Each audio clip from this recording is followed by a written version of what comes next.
This is the Darshan Talks podcast. Regulatory guy, irregular podcast with host Darshan Kulkarni. I am Major Hoffman. You can find the show on Twitter at Darshan Talks or the show's website at darshantalks.com. Hey guys, my name is Major and I'm here with Darshan. We are the Darshan Talks podcast. Today we're going to talk about Bioethics 101. This is going to be exciting because we're going to start getting into the topics that everyone's talking about and everyone's interested in and everyone has an opinion on, but no one knows how to evaluate. And we'll hopefully get some really interesting guest stars as we continue. But before we even get into the details of it, I think it would be really interesting to start talking about what are the basics? Like when people talk about bioethics, what exactly is it? So let me take a step back and start answering that before we get into some more interesting topics. Things like CRISPR, things like gene editing, things like privacy. So before we get into all of those, let's start discussing how do we even evaluate this stuff? Mm-hmm. So the key piece of bioethics. So what exactly is bioethics? Bioethics is the ethics that we apply so that it applies to things in the life sciences. It could also apply to things in health generally. So people talk about the right to die. People talk about CRISPR and changing eugenics. What is CRISPR? Well, stay tuned. Next episode will be all about CRISPR. Just what is CRISPR? Like, is it an acronym? What is it? When you say CRISPR, what do you mean? It's a gene editing technology. Okay. So it's been used by a Chinese scientist to change what babies are like. So let's have that discussion next time around. Oh, for sure. But so is it? So we'll talk next time about CRISPR specifically. But today we're talking about bioethics and the foundation of bioethics, why it exists. Yeah. So let's start talking about where it came about. And obviously there are different types of bioethics, and there are different people who specialize in different types. The key piece that I tend to focus on tends to be in the life sciences. Mm-hmm. And while the concept of bioethics and the concept of what we call do no wrong, for example, goes back hundreds of years, the modern version of bioethics, as we look at it, really came from the World Wars and what are called the Nuremberg principles. And essentially what they found out was that when in Nazi Germany, when the Jews were being persecuted, when the Gypsies were being persecuted, when I believe the Poles were being persecuted, what would happen is these people would show up on trains, and I think it was Goebbels who'd actually go out there and choose people that he wanted to experiment on. And what he'd do is he'd take twins. He especially used to like twins because he could use one as a control. And what he would start doing is things like, well, what if I inject ink into one's eyes? What happens? And what happens if, at what temperature does a human being stop freezing? So he'd dunk people into freezing cold water just to see what would happen. And it's led to some super interesting and super valuable things like life jackets. But the question is, should we as a society use those benefits when we've landed up in a world where people were exploited? And the Nuremberg principles, when the World Wars ended, these people were the doctors themselves were prosecuted, and the prosecution based itself on the fact that you can't be testing on people. It was not in the best interest of these people, and something called the Nuremberg principles came out, and the core, and then after that, so that was the first sort of initiation of this Nazi prison Germany, which is a hot topic, if you will, to think about. But the next piece of that was the Belmont principles, and the Belmont principles came from the U.S. So unlike the first part, which came from Europe, the Belmont principles came from the U.S. And the Belmont principles basically said that they got a bunch of people together. Actually, landed up speaking to someone from the person, one of the people who landed up working on the Belmont report. And they came up with the core principles that would be used to do clinical trials. So if you ever look at any of your clinical trial agreements that are done by pharmaceutical companies, by doctors' offices, by CROs, they will always make reference to the Nuremberg principles and the Belmont principles. And the key pieces of the Belmont principles tend to be based on these four individual pillars. The first one's called beneficence. The second one's called non-malfeasance. The third one's called autonomy. And the last one's called justice. Depending on who you talk to, you might get just three. So they'll combine beneficence and non-malfeasance. But essentially, the principle there is it's got to help the person you're testing. How does that person benefit? And the question you have to start thinking about is, well, if you're doing a phase 1 study where you're working on healthy people, is there beneficence? Are people being helped by this? Autonomy, the person has to choose. They have to have that individual right to participate, that they would potentially benefit. They have to make that choice by themselves. So we've talked many times, Major, about this concept of informed consent. One of the key pieces of informed consent is they need to be able to choose whether they want to participate. That autonomy comes into place. And then there's the concept of justice. And where that comes from is this idea that if you're going to test on people, it's not okay that only poor people get tested on, only people with certain who are not in. So let's take only children get tested on, or only prisoners get tested on. The idea is these people should be able to equally benefit if they want to from these. From this type of research. Well, here's a question for you. What if Yeah. what if the patient or the subject, they're not really like legally competent to make these decisions about their rights? Great question.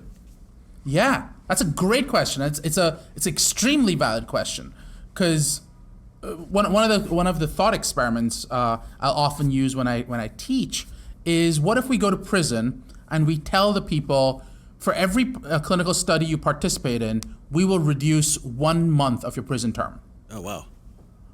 If you go and do that, would that be okay? I mean, it sounds great, right? They get 1 month off their prison term. We get someone who participated in a clinical study. Everyone's winning. But are they really able to make that decision? Is it an autonomous decision at that point? Are you coming in and giving someone free choice? Or is it not free because they're literally in prison?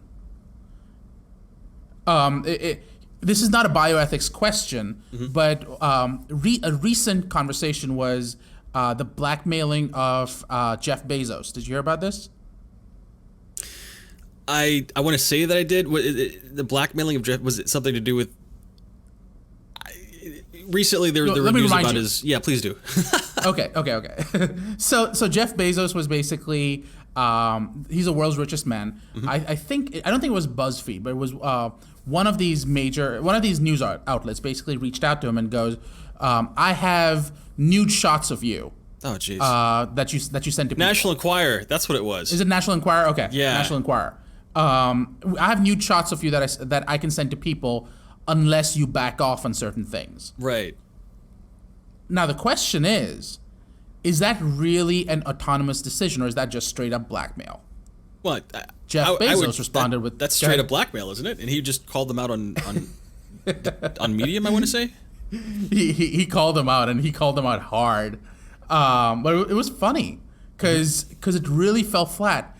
An interesting angle to this whole thing was how it was delivered, because I was looking at how the lawyers looked at this situation, right? And the argument was that an offer for settlement, or was that blackmail? Because lawyers routinely have offers for settlement that under normal circumstances could be read as blackmail. So things like, you either agree to do, every movie has this, where you either agree to go work for the mafia, or we're sending you to jail for 15 years. Isn't that blackmail by definition? But it's done by a lawyer to another lawyer in the interest of settlement, so maybe it's not. In the same way, is it blackmail if Jeff Bezos gets this offer? And in the same way, is it blackmail or is it autonomy if a prisoner gets to choose whether to take off a month off of his prison sentence? Now, I mean, we're kind of going into a different territory where we're starting discussing like is blackmailing a crime? But blackmail's a crime. Let me clear that up for you. Blackmail's a crime. But so blackmail's a crime. Okay, but what about extortion? Because technically that's the same thing, isn't it? Yeah, and extortion's pretty bad. I mean, again, I haven't looked into it, but I'm pretty sure extortion's a crime too. Well, I mean that's okay. So we won't go in that direction. But in terms of like the bioethics and how the Jeff Bezos scenario applies, what you're saying is a prisoner can't really make a decision, or a very specific scenario. A prisoner in that position who is given the option to, make this decision and or go through these tests or what have you, and in doing so receive some sort of compensation by way of a more lenient sentence. That's what we're talking about. Yeah, I'll give you another one, and these are real situations. For example, there was one where I think it was Pfizer, and I could be wrong. It was one of the large drug companies, went into Africa, and it was heavily publicized, so we can talk about this. And essentially, they went to this village, and the village elder asked for a TV so that people in his or her village could participate in the study. That TV was given. The question is that a bribe, or is that just and the people listen to the elder, they believe the elder, and participate in the study? And I think there was a lot more to it. I'm just sort of simplifying the situation. Right. I'm sure. But is that still autonomy, or is the drug company in question taking away autonomy? The second question of that same thing is, it's a small village in Africa. Are they going to benefit from the drug when it gets approved? Is there justice? Or is it just testing on someone else's back? So when you do clinical studies, one of the big questions people ask is, when is India and China going to come on? Because there's so many people there that your enrollment numbers get hit really quickly. Mm-hmm. And you'll see this giant bounce. But the question is, are these same people going to benefit once the drug is approved? So is there justice? In the same way, one of the big questions you start looking into and addressing is digital studies. So, for example, I'm single, and you'll see people who are doing these like Facebook and OkCupid and all of these people will randomly test their users, and they'll publish their results. Were any of these people asked if they want to participate in the study? Should they be asked if they want to participate in the study? The A/B testing that we always do in marketing, is that a trial? Should that require informed consent? Why not? Now is informed consent always necessary for a clinical trial? That's the question, right? Informed consent in a clinical trial, absolutely. Okay. There are exceptions to that, and there are, for example, if you're going to do a clinical study in someone who necessarily needs to be losing blood and may have lost consciousness, getting informed consent may not be possible. But as a general rule, yeah, informed consent's always necessary. Okay. But yeah, so these are some of the questions that are complicated. These are some of the messy areas we're going to get into. And it's going to be a really exciting conversation. I know, for example, Major, you've been itching to talk about CRISPR and what's been happening in China. So we should probably stay tuned for that. Well, I mean, it's okay. To be honest, Bioethics 101, not exactly my cup of tea. I mean, it's an interesting topic, and to me, honestly, before we had this conversation, it was a very gray area. It's not something you really think about when you go through this. I mean, marketing is not exactly going through the clinical trial. It's not the meat of the actual trial itself, right? Mm-hmm. But to me, I'm interested in discussing, CRISPR and gene editing, just to see where that can take us, what that means in terms of bioethics, what that means in terms of informed consent, and how all that applies going forward. So guys, stay tuned, and we'll talk about that up next. It's gonna be exciting. Thank you for listening to the Darshan Talks podcast, regulatory guy, irregular podcast with host Darshan Kulkarni.